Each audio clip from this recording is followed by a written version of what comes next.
Assalamualaikum warahmatullahi wabarakatuh. Alhamdulillah, nahmaduhu wa nasta'inuhu wa nastaghfiruh wa natubu ilaihi wa na'udzu billahi min shururi anfusina wa sayyiati a'malina may yahdihillahu fala mudilla lahu wa may yudlil fala hadiya lahu. Asyhadu an la ilaha illallah wahdahu la syarika lahu wa asyhadu anna Muhammadan abduhu wa rasuluhu alladzi la nabiyya ba'dahu. Amma ba'du. Alhamdulillah, Bapak-bapak, saat ini nggak ada ibu-ibunya, Pak. Pada kesempatan pagi hari ini, seperti biasa, di hari yang ketiga, pekan ketiga, saya menyampaikan pada hari ini sempat ada pergeseran, yaitu di di pekan kelima kalau masalah sekarang ya. Insya Allah tema yang dibawakan pada kesempatan pagi hari ini berkenaan dengan al-ukhuwah, ada ukhuwah di tengah ujian. Sebagaimana yang sama-sama kita sudah pahami, ukhuwah itu merupakan satu keniscayaan. Tidak boleh tidak. Bahkan di dalam salah satu firman Allah Subhanahu wa taala disebutkan dalam satu ayat itu ada dua hukum. Yang pertama, hukum wajibnya berukhuwah. Yang kedua, haramnya memisahkan ukhuwah. Yang insya Allah kita sudah hafal betul, wa'tasimu bihablillahi jami'a wala tafarraqu. Insya Allah. Wa'tasimu bihablillahi jami'a. Jadi berpegang teguhlah dengan tali Allah Subhanahu wa taala. Wala tafarraqu, jangan sampai kita berpecah belah. Dan jangan sampai berpecah belah. Karena kalau kita berpecah belah, yang untung siapa, Pak? Musuh-musuh Islam itu sudah pasti.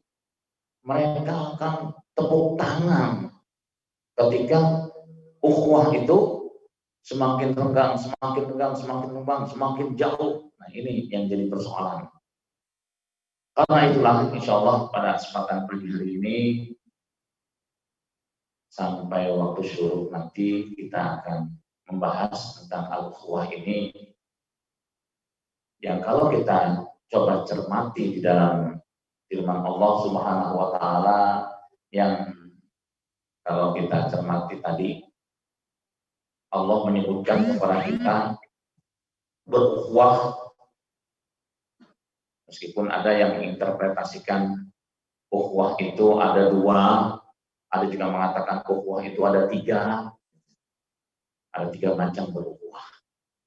Yang pasti ukhuwah al-islamiyah wa imaniyah. Bagaimana ukhuwah Islamiyah di antara kita sebagai kaum muslimin yang dilandasi dengan iman. Iman sebagai landasan kita berukhuwah. Makanya bisa dipastikan orang yang tidak memiliki iman sulit rasanya untuk bisa berukhuwah. Andaikan dia bisa melakukan ukhuwah dengan dasar iman, bisa jadi imannya itu lipstik yang disebutkan di dalam Al-Quran. Bapak-bapak dan ada juga ibu-ibu di balik tirai ternyata yang ikut sholat, dan juga anak-anakku sekalian. Kalaulah kita mencoba untuk membuka sejarah keberhasilan Rasulullah SAW di dalam membangun sebuah peradaban yang pertama kali ditanamkan oleh Rasulullah SAW adalah tentang al-ukhuwah ini. Apa itu sebenarnya al-ukhuwah itu? Ukhuwah itu artinya persaudaraan. Makanya persaudaraan yang seringkali kita dengar adalah ukhuwah Islamiyah. Persaudaraan di antara sesama muslim. Tapi yang kita saksikan saat sekarang ini, ukhuwah sesama muslim saja masih tercabik-cabik. Apa yang mencabik-cabik ukhuwah kita saat sekarang ini? Bayangkan coba, perintah dari Allah Subhanahu wa taala dalam surat yang lain, yaitu dalam surat Al-Hujurat ya. Ayat 9. Innamal mu'minuna ikhwatun. Sesungguhnya orang-orang yang beriman itu mereka adalah bersaudara. Begitulah pernyataan Allah Subhanahu wa taala dalam surat Al-Hujurat ini. Sesungguhnya orang-orang yang beriman itu adalah bersaudara. Maka fa aslihu baina akhawaikum, kata Allah Subhanahu wa taala. Hendaklah kalian saling apa? Fa aslih itu artinya saling memperbaiki diri, berusaha untuk saling menasehati, karena layaknya seorang saudara begitu. Jadi orang yang bersaudara ketika ada sesuatu yang keliru, bukan justru malah disalahkan kekeliruannya, tapi justru dinasehati, diingatkan, saling memperbaiki di antara kita. Karena kita paham betul karakteristik dari yang namanya manusia yang Allah bekali dengan syahwat, dan kita tahu sendiri bagaimana statement malaikat ketika dikumpulkan oleh Allah Subhanahu wa taala, sebagaimana yang Allah nyatakan di dalam surat 2 ayat 30. Para malaikat dikumpulkan oleh Allah Subhanahu wa taala dan juga jin, karena mereka lebih dulu diciptakan oleh Allah Subhanahu wa taala. Di situ setelah dikumpulkan oleh Allah Subhanahu wa taala, Allah menyatakan, wa iz qala rabbuka lil malaikati inni ja'ilun fil ardi khalifah. Itu pernyataan Allah ketika mengumpulkan malaikat dan jin. Apa sanggahan malaikat pada waktu itu mewakili makhluk yang lebih dulu diciptakan?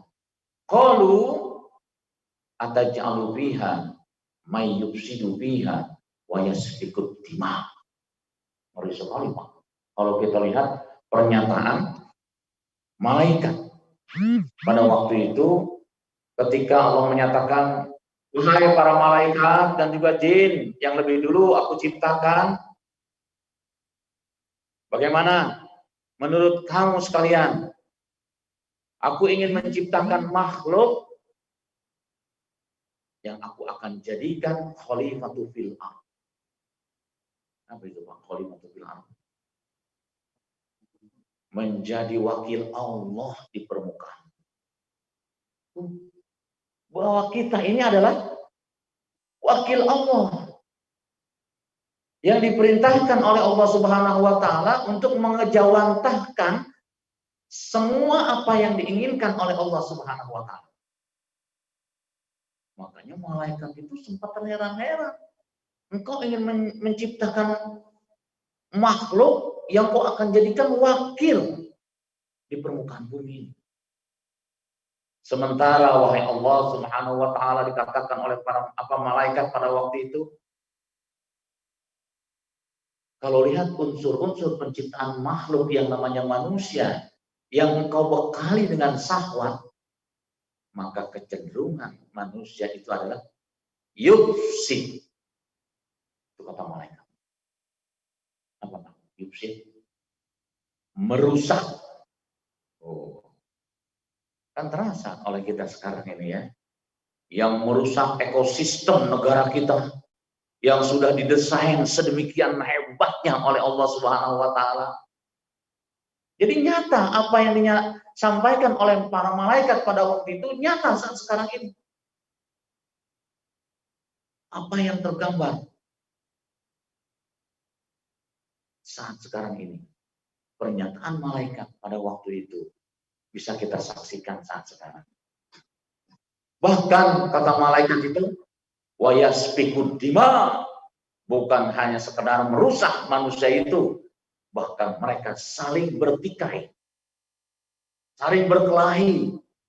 Dan yang ironisnya, perkelahian mereka itu saling membunuh satu dengan yang lain, ad-dima'u, sampai bertumpahan darah. Itu sampai begitu rinci disebutkan oleh Allah Subhanahu wa taala dalam Al-Qur'an, statement malaikat akan penciptaan makhluk yang pertama kali.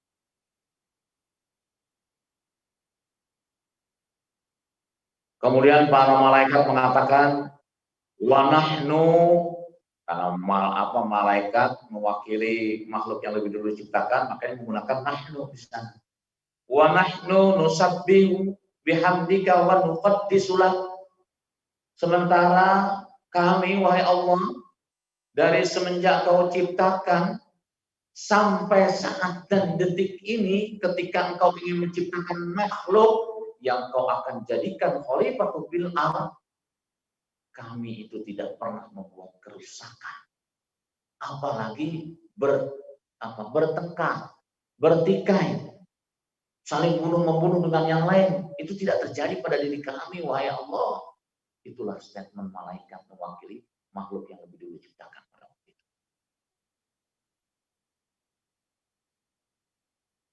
Apa kalimat berikutnya dikatakan oleh malaikat? Nusabbihu bihamdika wa nuqaddisu lak. Dari semenjak kau ciptakan sampai saat dan detik ini, aku senantiasa selalu bertasbih, mensucikan asma-Mu, mengagungkan nama-Mu, menjaga eksistensi Allah di atas segala-galanya. Dan begitu malaikat. Ada seorang mufassir itu menginterpretasikan pernyataan malaikat ini dengan penafsiran bebasnya. Dia mengatakan, kalau saja dibolehkan, saya usul, sudahlah ya Allah, nggak usah lagi menciptakan makhluk yang namanya manusia itu. Kalau toh ternyata hanya untuk bertikai, bertengkar, berkelahi, saling membunuh satu dengan yang lain, akhirnya jadi rusak bumi itu, sudahlah ya Allah, nggak usah menciptakan. Sampai ada yang mufassir menginterpretasikan seperti itu pernyataan malaikat. Kenapa sampai ada pernyataan itu dari salah seorang mufassir? Karena kalimat berikutnya disebutkan oleh Allah Subhanahu wa taala, inni a'lamu ma la ta'lamun. Wahai para malaikat dan juga jin yang lebih dulu aku ciptakan, perihal makhluk yang aku akan jadikan khalifatul fil ardh, betul aku bekali dengan syahwat, dengan wujud, ya, keberadaan manusia. Namun kata Allah Subhanahu wa taala, manusia aku bekali dengan ilmu. Nah, jadi semakin jelas sebenarnya. Manusia dibekali syahwat oleh Allah Subhanahu wa taala. Kita tahu syahwat ini kalau di dalam kendaraan itu seperti gas, Pak. Ya. Jadi di dalam kendaraan syahwat itu seperti gas. Gas saja terus gitu. Bisa dibayangkan kalau kendaraan itu hanya ada gas. Tidak ada rem, tidak ada setir. Allah bekali manusia itu dengan setir dan juga rem. Wa 'allama Adamal asma'a kullaha, kata Allah Subhanahu wa taala dalam kalimat berikutnya. Allah bekali manusia itu dengan ilmu. Yang dengan ilmu ini diharapkan manusia mampu mengendalikan syahwatnya. Kan gitu. Mana yang harus dikedepankan? Syahwat atau syariat? Nah, ini. Karena Allah bekali kita itu dua, Pak. Syahwat dan juga syariat. Syahwat kecenderungannya tadi yufsid, kan gitu ya. Tapi kalau syariat senantiasa selalu menjaga harga diri, eksistensi diri. Kenapa? Karena syariat itulah manusia itu bisa menjadi mulia. Tapi karena syahwat itu pula manusia bisa menjadi hina. Di dalam diri kita itu ada dua, ada syariat, ada syahwat. Mana yang lebih dominan dalam diri kita? Agar kita bisa mengedepankan syariat, maka tidak ada cara yang lain kecuali kita harus tadi apa yang dikatakan oleh Allah, belajar untuk memiliki ilmu. Yang dengan ilmu itulah akhirnya yarfa'illahu allazina amanu, kan begitu kata Allah Subhanahu wa taala kan? Minkum wallazina utul ilma darajat. Aku akan angkat derajatmu, kata Allah Subhanahu wa taala. Jadi manusia itu akan diangkat derajatnya oleh Allah Subhanahu wa taala apabila memiliki ilmu yang didasari dengan iman. Makanya sebutnya amanu. Makanya gitu. Minkum wallazina utul ilma darajat. Dan itu. Jadi ilmu itu akan memberikan pengaruh positif dalam kehidupan kita kalau didasari dengan iman. Tapi kalau tidak didasari dengan iman, apa yang akan terjadi? Prediksi malaikat pada saat penciptaan makhluk pertama. Yufsid wa yasfikud dima. Nah, itu prediksinya. Makanya kalau kita saksikan saat sekarang ini, ada manusia-manusia yang kerjaannya ngerusak. Satu sisi dia memiliki ilmu banyak, kan gitu. Ya sederhana. Tinggal dilihat bagaimana imannya. Kan kita sama-sama sudah tahu bahwa iman itu kan bukan hanya omdok istilahnya. Tidak boleh iman itu hanya omong doang. Kalau dalam di dalam disiplin ilmu itu tidak cukup iman itu hanya iqrar bil lisan, hanya sebatas diucapkan beriman, kamu beriman. Benar beriman kepada Allah, benar saya beriman kepada Allah. Tapi kenapa tidak mau melaksanakan apa yang diperintahkan oleh Allah Subhanahu wa taala? Salah satu poin yang sangat penting yang Allah perintahkan kepada kita sebagai makhluk yang namanya manusia yang dijadikan khalifatul fil ardh oleh Allah Subhanahu wa taala, perintah Allah Subhanahu wa taala adalah apa tadi? Berukhuwah. Memperkokoh nilai persaudaraan di antara kita. Makanya satu hal yang sangat ditekankan oleh Allah Subhanahu wa taala dalam satu ayat tadi, wa'tasimu bihablillahi jami'a. Menggunakan kata jami'ah. Seluruhnya kata Allah Subhanahu wa taala. Itu yang disebutkan tadi. Ukhuwah Islamiyah wa imaniyah. Ukhuwah apa lagi? Ada yang menyebutnya insaniyah atau basariyah.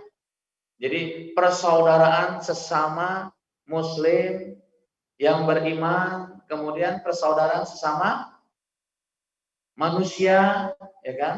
Atau sesama makhluk Allah. Itu nilai-nilai persaudaraan. Ada juga yang menambahkan ukhuwah watoniyah, persaudaraan sesama bangsa yang ada di dalam sebuah negara. Ini nilai persaudaraan. Nah, nilai persaudaraan ini ketika kita mampu untuk menjalin nilai persaudaraan, itulah yang kita kenal dengan istilah membangun silaturahim di antara kita. Ya kan? Nah, itu menjalin atau mengokohkan nilai persaudaraan di antara kita, yaitu tadi membangunnya dengan cara silaturahim di antara kita. Satu hal yang dinyatakan oleh Rasulullah SAW. La yadkhulul jannah. La yadkhulul jannah. La yadkhulul jannah. Qati. Kemudian hadis yang lain menyebutnya qati'ur rahim. Kalian tidak akan pernah bahagia. Kalian tidak akan pernah bahagia. Kalian tidak akan pernah bahagia. Apalagi kebahagiaan di surga, kata Rasulullah. Apabila kalian qati, yaitu memutuskan nilai silaturahim, nilai persaudaraan di antara kalian. Bayangkan statement Rasulullah itu. Jadi tidak akan pernah bahagia. Kenapa? Ya sebagaimana yang sama-sama kita tahu. Ya kan? Mencari teman satu orang itu, gimana Pak kalau mencari teman satu orang itu? Wah, luar biasa, susahnya itu kan. Tapi kalau mencari musuh, wah banyaknya bukan main. Maka oleh karena itulah, Islam senantiasa selalu menegakkan kan di situ. Makanya kan ada konsep amar ma'ruf nahi munkar. Nah, amar ma'ruf nahi munkar ini itu bisa berjalan dengan baik, bisa berjalan dengan lancar apabila tadi adanya al-ukhuwah, ya, Islamiyah, imaniyah didasari dengan iman tadi di antara kita. Karena itulah, jamaah sekalian, kalau kita coba cermati, yang pertama harus kita pahami terlebih dahulu, yaitu tentang konsep ukhuwah. Nah ini, kita harus memahami konsep ukhuwah. Nah ini ya, memahami hakikat berukhuwah. Ini yang pertama. Yang kedua, jelas berukhuwah itu harus didasari dengan keikhlasan. Kalau memahami hakikat ukhuwah itu, tadi ayatnya tadi, wa'tasimu bihablillahi jami'an, dan seterusnya, bagaimana Allah Subhanahu wa taala menyebutkan dalam konsep tersebut, ya. Sampai ada statement Allah di tengah-tengah kalimatnya itu, ingatlah kata Allah Subhanahu wa taala, ketika kalian bercerai-berai, tidak berukhuwah di antara kalian, kalian itu sudah sampai di tepi jurang neraka. Sampai seperti itu. Sudah berada di jurang tepi neraka. Kemudian karena kalian melakukan ukhuwah Islamiyah, ukhuwah imaniyah, maka aku selamatkan kalian, kata Allah Subhanahu wa taala. Kan luar biasa. Jadi artinya ternyata konsep ukhuwah, ya, itu mampu menyelamatkan diri kita di dunia dan di akhirat nanti. Itu konsep ukhuwah. Jadi bisa menyelamatkan diri kita di dunia dan di akhirat. Kan ini perkara yang luar biasa. Dengan dasar itulah bagaimana ikrarnya syaitan di hadapan Allah Subhanahu wa taala pada waktu itu, ketika syaitan diusir oleh Allah Subhanahu wa taala. Kemudian syaitan itu, iblis itu minta ke Allah Subhanahu wa taala, wahai Allah, sudah tanggung, ya sudah kepalang tanggung, kau telah melaknatku, maka aku minta izinkan kami, kata para iblis, para setan itu, untuk mengajak seluruh manusia agar bisa bersama-sama kami.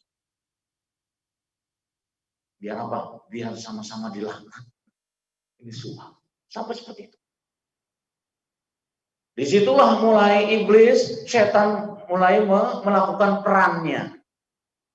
Apa peran yang dilakukan oleh iblis itu? Peran iblis bagaimana yang sama-sama kita tahu. Iblis tahu betul yang namanya hak itu jelas, kebenaran itu jelas. Al-batil, kebatilan itu juga jelas. Maka peran iblis, peran setan di situ Apa Pak? Membuat keraguan-raguan antara yang hak dengan yang batil. Ini yang dilakukan oleh iblis sampai sekarang. Setan punya kepentingan untuk membuat orang-orang yang beriman, kaum muslimin, mereka ragu-ragu terhadap ajaran Islam. Mereka ragu-ragu dengan apa yang selama ini mereka lakukan. Itulah yang ditanamkan oleh iblis, oleh setan saat sekarang kepada seluruh kaum muslimin. Ini kan dasar, Pak. Dibuat ragu. Apa keraguan yang dibuat itu? Bagaimana yang sama-sama kita tahu. Ya. Kan di dalam kaidah fikih ya ada banyak sekali dari dasar-dasar ilmu itu yang menjelaskan yang namanya al-haq itu al-haqqu min rabbik. Jadi kalau kita mau melihat kebenaran itu dasarnya dari Allah Subhanahu wa taala, itu pasti benar. Kan gitu. Tapi persoalan yang kita hadapi sekarang ini banyak yang menilai kebenaran itu yang datang dari dirinya sendiri. Akhirnya banyak sekali umat Islam yang merasa paling benar. Nah, ini persoalan yang kita hadapi sekarang. Ketika umat Islam sudah merasa paling benar, sehingga tidak segan-segan mereka untuk mendiskreditkan umat Islam yang lain.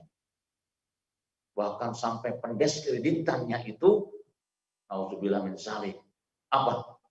You ahli nar. Wah, hebat sekali. Jika neraka punya manehna gitu banyak. Luar biasa. Kalian itu ahli neraka. Bayangkan konsep ukhuwah, ya kan? Hakikat ukhuwah itu kan apa tadi? Fa aslihu baina akhawaikum. Islam mengajarkan dari awal sekali tentang apa? Komunikasi. Fa aslihu itu adalah komunikasi. Tidak ada sebesar persoalan apapun tidak bisa diselesaikan. Tidak ada. Semua persoalan sebesar apapun itu bisa diselesaikan dengan komunikasi. Komunikasi. Kenapa? Boleh jadi ada yang salah persepsi. Saya lupa menampilkan ada gambar. Ada gambar tentang persepsi. Ya kan? Ada yang melihat, oh ini mah gambar nenek-nenek. Nah, mungkin pernah lihat ya itu ya. Ada yang mengatakan bukan, itu mah bayi, gitu ya. Lupa, saya bisa ditampilkan itu. Coba ini persepsi kita ini gambar apa? Ada yang menyebut ini adalah gambar nenek-nenek, ini ada yang mengatakan ini gambar bayi. Tuh, bayangkan. Kemudian ada lagi yang persepsikan, enggak, ini bukan nenek-nenek, ini aki-aki. Nah, buktinya ada jenggotnya, gitu. Jadi, bayangkan kalau itu yang menjadi persepsi, tidak punya dasar, kan sudah jelas. Kata Allah Subhanahu wa taala, al-haqqu min rabbik wa la takunanna minal mumtarin. Kata Allah Subhanahu wa taala gitu. Bahwa persepsi kita itu bermacam-macam. Tapi ingat, silakan kalian punya persepsi, tapi al-haq, persepsi Allah itu al-haq. Itu pasti benar dan tidak boleh kita meragukan tentang apa yang datang dari Allah Subhanahu. Ini Pak. Makanya tidak heran kalau kita lihat sekarang umat Islam mencaci maki umat Islam yang lain. Nah, ini kan terjadi gitu Pak. Saya tidak yakin kalau ada seorang ulama, kiai yang betul-betul kiai gitu Pak ya, yang betul-betul ulama ini tuh. Kenapa saya mengatakan seperti itu? Karena di dalam kitabnya Imam Al-Ghazali, Ihya Ulumuddin, ada kiai atau ulama yang disebut dengan ulama su. Nah ini, ulama yang jahat. Kalau Bapak pernah membaca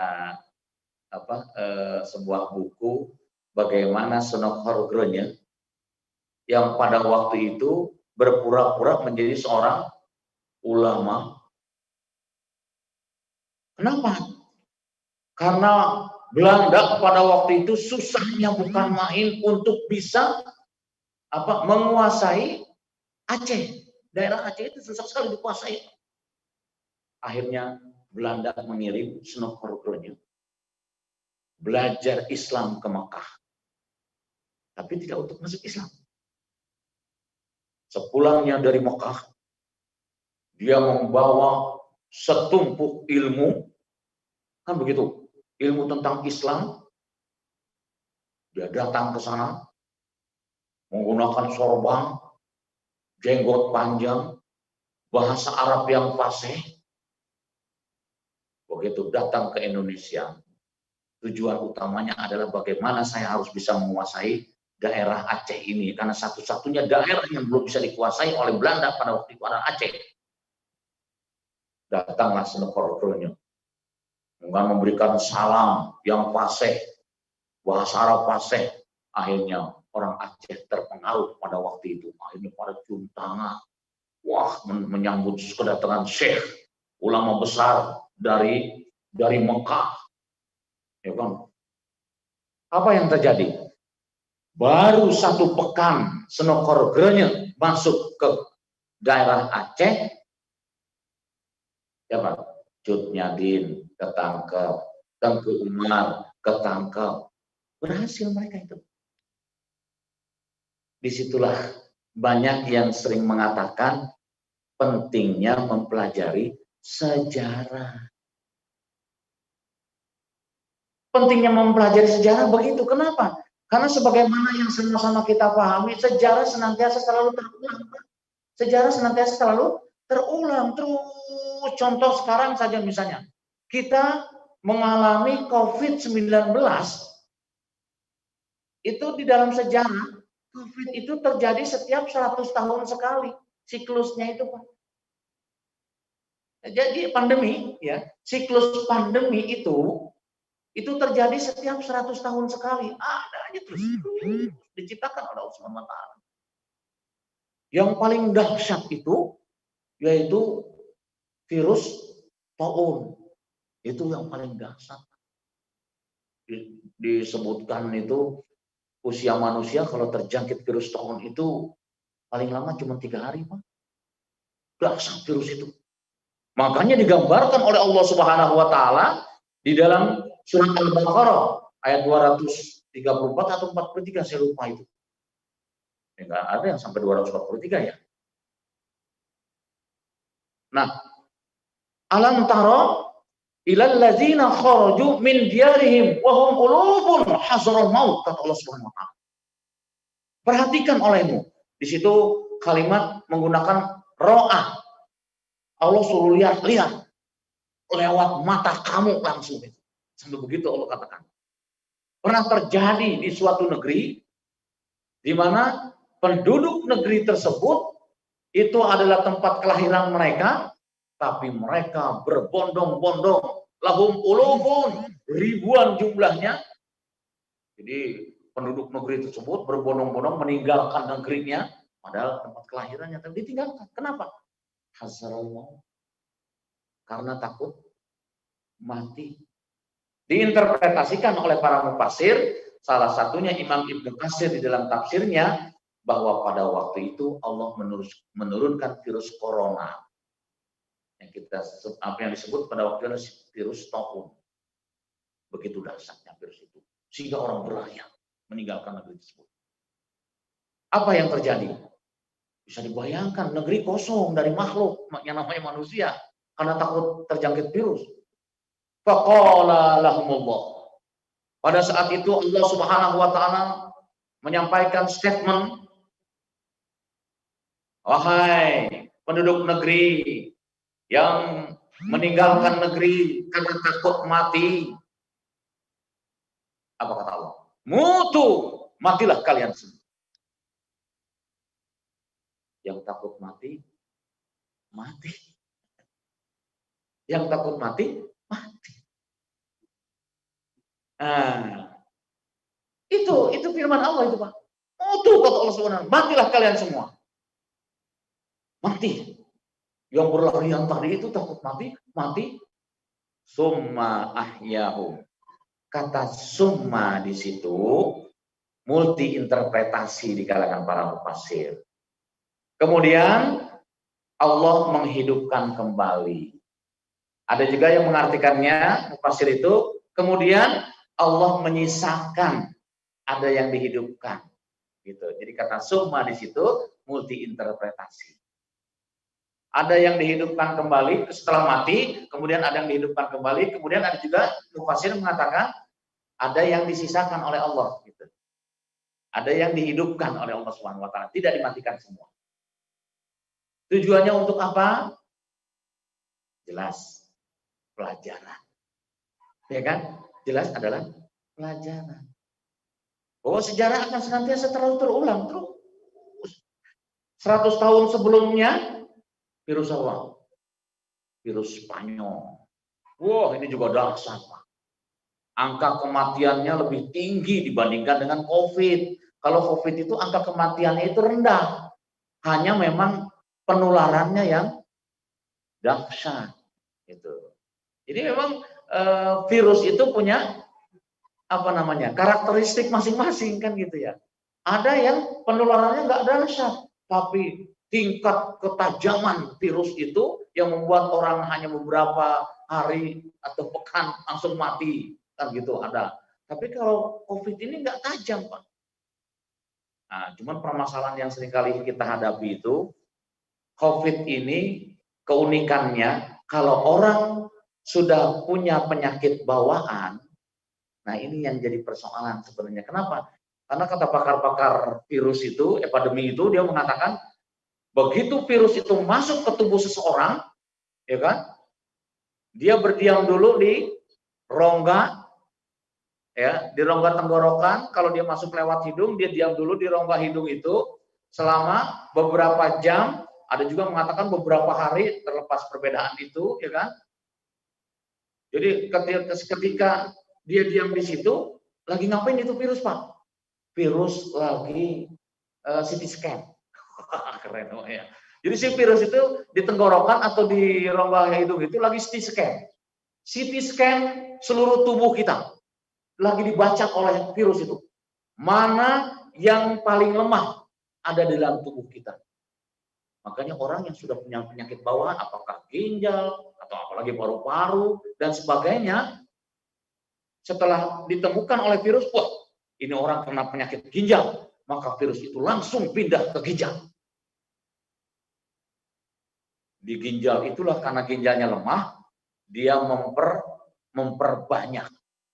Nah, itu ya, dia memperbanyak anggota, gitu ya. Dia memperbanyak anggota, setelah banyak barulah ada sebagian yang dibawa ke paru-paru. Untuk ditutup paru-paru sehingga orang kesulitan bernapas. Harus menggunakan ventilator, dibantu. Tapi kalau sudah seperti itu, virus itu sudah menggerogoti bagian yang paling lemah. Makanya rata-rata yang mudah sekali meninggal itu karena punya penyakit bawaan. Tapi kalau yang tubuhnya kuat, imunnya kuat, rata-rata sembuh mereka itu. Karena daya tahan tubuh, mana yang lebih kuat? Virus atau imun kita? Kalau imun kita kuat, maka virus langsung mati dia. Nah, akhirnya muncullah protokol kesehatan yang sesungguhnya protokol kesehatan itu sudah ada sejak dulu, Pak. Bukan sekarang-sekarang. Tapi protokol kesehatan itu tidak berlaku dalam sholat. Nah, itu ya. Kenapa? Ya terutama physical distancing yang dijadikan alasan itu. Saya belum pernah menemukan sampai sekarang ada orang sholat menularkan ke orang sebelah. Ada nggak, Pak? Nggak ada. Nggak ada. Penularan itu terjadi melalui droplet. Kalau ngobrol atau bersin, batuk, dan sebagainya. Kalau dia punya virus juga, dia akan menularkan melalui batuk, bersin. Nah ini. Makanya kata pakar itu, kalau kita physical distancing-nya itu hanya setengah meter, 1 meter, itu nggak ada pengaruh apa-apa. Nggak ada pengaruh apa-apa. Kenapa? Andaikan batuk, tetap dia terkena. Sebab loncatan orang yang batuk atau bersin, itu 1,5 sampai 2 meter. si dropletnya tuh loncatnya kan luar biasa. Nah, sekarang orang sholat jaraknya setengah meter, nggak ada gunanya itu Pak. Ya kan, nggak ada gunanya. Justru yang paling utama adalah menggunakan masker. Nah ini justru yang paling efektif itu adalah menggunakan masker. Meskipun awal-awal yang wajib menggunakan masker itu yang sakit. Karena takut menularkan ke yang lain, awal mulanya seperti itu. Tapi sekarang semua harus menggunakan masker. Kenapa? Antisipasi. Ini merupakan protokol kesehatan. Ya, Islam sudah sejak dulu itu melakukan itu. Sebelum virus pandemi yang terjadi sekarang itu. Nah, maka oleh karena itulah kembali lagi kan ini ya, memahami hakikat ukhuwah. Sudah jelas tadi. Ukhuwah itu wajib hukumnya. Kemudian yang kedua harus ikhlas. Ikhlas di dalam berukhuwah. Nah, itu. Jangan ada pamrih. Nah, ukhuwah itu. Saya mau menghubungkan kekeluargaan kan gitu ya. Saya mau silaturahim, tapi kalau ini, nah itu syaratnya ini salah. Padahal kan jelas dasarnya berukhuwah, ya kan? Kita harus menjalin hubungan silaturahim di antara kita. Itu adalah perintah dari Allah Subhanahu wa taala. Makanya ketika kita tidak lakukan itu, kita tidak mau melakukan ukhuwah, kita tidak mau melakukan silaturahim, maka konsekuensi yang harus kita terima adalah apa? Kehancuran, fantazirus sa'ah, kata Rasulullah. Kehancuran yang terjadi. Dengan dasar itu pula akhirnya musuh-musuh Islam berusaha bagaimana caranya umat Islam jauh dari ajaran agamanya. Satu hal yang paling penting untuk melemahkan umat Islam itu disuruh bercerai-berai, berkelompok-kelompok. Masing-masing kelompok menganggap kelompoknya yang paling benar, yang lain salah. Kalau itu yang sudah terjadi, ya sudah. Berakhirlah sudah. Kekuatan umat Islam sudah tidak ada lagi yang disebut dengan quwwatul ukhuwah, sudah tidak terjadi, maka yang terjadi adalah dhaful ukhuwah, lemahnya ukhuwah. Itu akan berdampak fatal terhadap pribadi. Disebutkan oleh Rasulullah itu la yadkhulul jannah, kita tidak akan pernah bahagia. Harusnya kita menjalin ukhuwah. Bagaimana Rasulullah memberikan sebuah gambaran tentang al-ukhuwah di antara para sahabat, sampai-sampai salah seorang sahabat karena ukhuwahnya ukhuwah tadi, kuatnya ukhuwah itu, salah seorang sahabat datang ke rumah sahabat yang lain. Kenapa sahabat itu datang? Karena sahabat ini lagi lapar, Pak. Kalau seorang sahabat itu lapar, saya lupa nama sahabatnya itu. Kemudian dia lapar, berkunjunglah ke rumah salah seorang sahabat yang lain itu, Abu Darda itu Abu Hurairah, saya lupa lagi. Berkunjung, harapannya disuguhkan makanan. Begitu datang, apa yang terjadi? Ternyata sahabat juga sama, lagi zaman paceklik, Pak, sama-sama lagi pada lapar. Buktinya apa? Sudah lama berbincang-bincang di rumahnya itu, kok nggak keluar makanan? Yang keluar hanya air minum. Akhirnya pamit, berangkatlah ke rumah Rasulullah SAW. Siapa tahu di rumah Rasul ada makanan, kan gitu ya. Datang ke rumah Rasul. Begitu datang ke rumah Rasulullah, disambut oleh Rasulullah. Rasulullah tahu ya bahwa sahabat ini sedang lapar. Rasulullah tahu. Makanya begitu datang, suruh duduk, Rasulullah perintahkan ke Aisyah, tolong bawakan roti, kasih makan dia. Subhanallah, itu ukhuwah. Dan terjadi pada sahabat yang lain juga sama. Sampai tahu, raut wajah saudaranya itu tahu. Oh, saudara saya ini lagi ada masalah, kelihatan dari wajah. Apalagi sekarang itu ada literatur, Pak. Untuk melihat wajah seseorang. Itu ada literaturnya sekarang, Pak. Kalau mau beli. Kebetulan saya punya, Pak. Jadi membaca wajah seseorang. Nah, saya beli itu literatur buku itu tentang membaca wajah seseorang. Orang ini betul lagi senyum, tapi dia lagi ada masalah. Masalahnya ke siapa itu bisa dibaca lewat wajah, Pak. Masalahnya masalah di keluarga atau masalah dengan yang lain. Itu bisa dibaca lewat wajah. Yang dilihat apa, Pak? Mata dan telinga.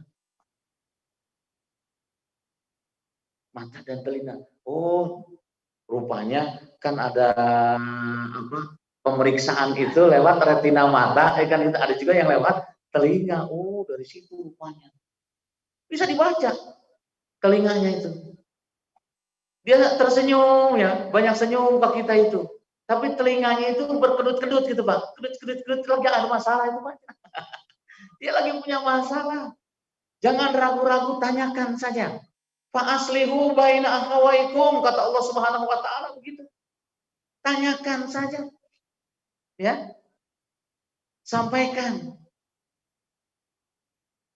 Ternyata kita datang ke rumahnya itu ingin menyampaikan masalah. Oh, berarti sama punya masalah gitu ya. Nah, kan enak tuh kan gitu. Oh iya, saya punya masalah ini. Akhirnya apa? Jadi menukar masalah. Kan itu ya. Tukar pikiran masalah. Ya kan? Tukar pikiran masalah. Akhirnya ketemu. Fa aslihu baina. Indahnya ajaran Islam. Subhanallah. Karena itulah harus didasari dengan ikhlas. Wa ma umiru illa liya'budullaha mukhlishina lahuddin. Lahuddin hunafa. Dan seterusnya kalimat itu dirinci oleh Allah Subhanahu wa taala. Tidak aku perintahkan kepada kalian semua di dalam melakukan berbagai aktivitas dalam keseharian. Dari mulai bangun tidur sampai hendak tidur kembali, kecuali didasari dengan keikhlasan. Karena amal-amal yang diterima oleh Allah itu adalah yang didasari dengan keikhlasan. Makanya muncullah literatur kuantum ikhlas. Kuantum ikhlas, betapa pentingnya mengikhlaskan diri di dalam melakukan berbagai aktivitas. Termasuk poin yang terpenting pada kesempatan pagi hari ini adalah ikhlas dalam berukhuwah. Nikmat, Pak, kalau ikhlas dalam berukhuwah. Ketika kita salah, kemudian diingatkan. Karena ikhlas, senang. Tapi kalau tidak ikhlas, apa yang terjadi, Pak? Diingatkan itu malah jadi marah. Kalau tidak ikhlas begitu. Nah, makanya pentingnya ikhlas dalam berukhuwah. Kemudian yang berikutnya adalah berukhuwah itu secara kontinu, tidak boleh ada jeda, apalagi pilih-pilih. Dan saya mau menjadikan kamu itu sebagai saudara saya, tapi kalau kesimpulan saya nggak mau, nah, nggak boleh itu pilih-pilih begitu. Kenapa? Sebab kalau kamu mah ada chemistry-nya dengan saya, kalau ini mah nggak ada chemistry-nya. Nggak ada. Makanya di situ ada ukhuwah Islamiyah wa imaniyah. Jadi ukhuwah itu kepada sesama muslim dan iman tadi, mukmin. Jadi kalau engkau muslim, engkau mukmin, ya saya ingin kuwatul ukhuwah, saya ingin mengokohkan kekuatan ukhuwah bersama Anda. Begitu. Itu yang disebut dengan ukhuwah Islamiyah. Jangan sampai ukhuwah Islamiyah itu terjadinya baru di atas seminar. Di atas spanduk, ayo kaum muslimin berukhuwah Islamiyah, hanya di spanduk aja. Itu ya. Hari-harinya bertikai, saling benci, saling mendiskreditkan. Nah, jadi kembali lagi, itulah pentingnya kita mempelajari Al-Islam secara utuh. Kalau Islam dipelajari sebagian-sebagian, ya itu akhirnya banyak umat Islam terkotak-kotak karena dia mempelajari Islamnya sebagian sekotak-sekotak. Tapi pelajari Islam itu secara menyeluruh, insya Allah tidak akan terkotak-kotak. Karena kita paham, Islam itu adalah agama universal dan integral. Islam itu adalah agama yang menyeluruh, betapa pentingnya. Kemudian yang keempatnya adalah ukhuwah di tengah ujian. Nah, poin yang keempatnya, tidak ada yang luput dari yang namanya ujian. Ukhuwah Islamiyah itu pasti akan berhadapan dengan yang namanya al-ibtila, yaitu ujian. Dan tidak ada manusia, siapapun manusianya, apapun status sosialnya, yang luput dari yang namanya ujian. Karena ujian itu keniscayaan. Tidak boleh tidak. Itu ujian itu. Sudah masuk suruk ya? Allah Akbar. Perasaan baru 10 menit. Nah, jadi ini Pak, poin. Tuntaskan dulu sampai yang kelima, ya kan? Tidak ada yang luput dari ujian. Manusia itu tidak pernah luput dari yang namanya ujian. Ada yang hafal dalilnya? Panitia menyiapkan umroh.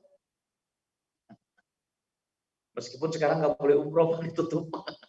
Karena ada kasus pandemi terjadi virus terpapar di sana orang Indonesia.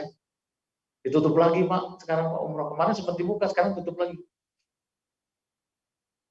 Gimana kata Allah Subhanahu wa taala? Alladzi khalaqal mauta wal hayata liyabluwakum ayyukum ahsanu amala.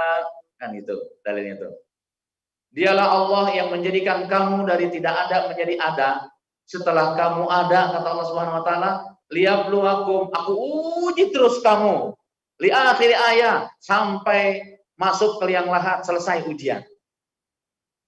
Buat apa Allah menguji kita? Ayyukum ahsanu amala. Allah ingin tahu siapa di antara kita yang paling baik menyelesaikan ujian-ujiannya.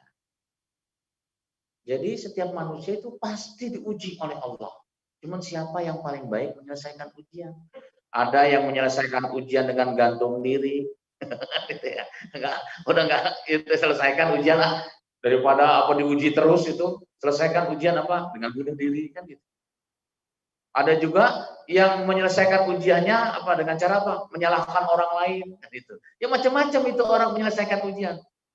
Harusnya bagaimana kita menyelesaikan ujian? Ya tentunya kita harus memahami tentang ujian itu sendiri. Bahwa manusia tidak pernah luput dari yang namanya ujian. Ujian begitu banyaknya, sebanyak-banyaknya ujian. Saya coba simpulkan ada 3 ujian setiap manusia dan apapun status sosialnya. Yang pertama adalah al-ibtila'u syarri. Semua manusia akan diuji oleh Allah dengan berbagai kesusahan, kesempitan, ketidakenakan. Semua manusia sama pasti akan mengalami ini. Yang kedua adalah al-ibtila'u khairi. Semua manusia akan diuji oleh Allah dengan berbagai kesenangan, kebahagiaan, kegembiraan. Meskipun realitanya jarang orang mengatakan saya lagi diuji oleh Allah. Kenapa? Lagi bahagia. Jarang itu ya. Orang mengatakan saya lagi diuji oleh Allah. Oh, kenapa? Lagi bahagia, lagi senang. Jarang. Kebanyakan saya lagi diuji oleh Allah, kenapa? Lagi susah. Gitu. Padahal ujian itu satu, al-ibtila'u syarri, kesusahan. Yang kedua adalah khairi, yaitu kebahagiaan. Dan yang tidak kalah pentingnya, Allah akan menguji kepada kita semua dengan al-ibtila'u takallifi. Allah akan menguji kita dengan berbagai tanggung jawabnya. Setiap kita diberikan tanggung jawab oleh Allah Subhanahu wa taala. Paling tidak kita bertanggung jawab terhadap diri kita sebagai laki-laki atau wanita. Yang kedua, kita harus mempertanggungjawabkan kita sebagai suami atau istri. Dan yang ketiga, kita harus bertanggung jawab menjadi seorang ayah atau seorang ibu. Dan yang keempat, kita harus bertanggung jawab menjadi bagian dari masyarakat ini. 4 tanggung jawab kita. Nah, Yang terakhir, yang kelimanya, gimana menyikapi berbagai ujian tadi. Gimana Pak menyikapi ujian itu Pak? Ujian harus kita sikapi dengan sabar. Kan gitu ya. Walanabluwannakum bisyai'in minal khaufi wal ju'i wa naqsin minal amwali wal anfus was samarat wa basyiris sabirin. Kan gitu ya. Ujian manusia itu dirinci oleh Allah satu persatu, diuji dengan kekurangan makan, diuji bermacam-macam diuji di situ. Kata Allah wa basyiris sabirin. Bersabarlah. Beri kabarlah kepada orang-orang yang sabar. Kenapa? Karena tadi mensikapi ujian itu dengan sabar, termasuk menjalin hubungan ukhuwah di antara kita pun dengan sabar. Sampai di ayat terakhir surat Ali Imran itu, ayat 200 itu, bagaimana kata Allah, ya ayyuhallazina amanu. Hanya orang-orang yang beriman, kata Allah Subhanahu wa taala. Isbiru, yang bisa melakukan sabar. Perintah dari Allah, bersabarlah kamu. Kenapa saya katakan seperti itu? Karena kalimatnya spesifik, ya ayyuhallazina amanu. Bukan Allah katakan ya ayyuhan nas. Ya ayyuhallazina amanu, karena hanya orang yang beriman yang bisa bersikap sabar. Isbiru, kata Allah, bersabarlah kamu. Wasabiru, jadilah engkau orang yang sabar. Warobitu, dan tetaplah berada dalam kesabaran. Subhanallah. Itu luar biasa Pak. Jadi sabar itu tidak ada batasnya. Kenapa? Warobitu, harus terus sabar. Saling mengingatkan, saling menasihati. Dalam berbagai aktivitas harus diikuti dengan kesabaran. Insya Allah, innallaha ma'as sabirin. Seperti ayat yang saya baca tadi ya. Wasbiru innallaha ma'as sabirin. Nah, insya Allah inilah ya poin, karena waktu juga yang membatasi kita. Mudah-mudahan kita diberikan kemampuan oleh Allah Subhanahu wa taala untuk bisa membangun quwwatul ukhuwah, yaitu ukhuwah di dalam diri kita, baik ukhuwah Islamiyah, ukhuwah imaniyah, atau ukhuwah insaniyah atau basyariyah, atau ukhuwah watoniyah, yaitu ukhuwah di dalam kemasyarakatan atau di dalam negara yang kita cintai ini. Insya Allah kalau itu yang bisa kita bangun, maka negeri kita menjadi negeri yang baldatun thayyibatun wa rabbun ghafur. Aqulu qouli hadza wa astaghfirullahalazim li wa lakum minkum. Wassalamualaikum warahmatullahi wabarakatuh. Baik, maka barangkali ada pertanyaan.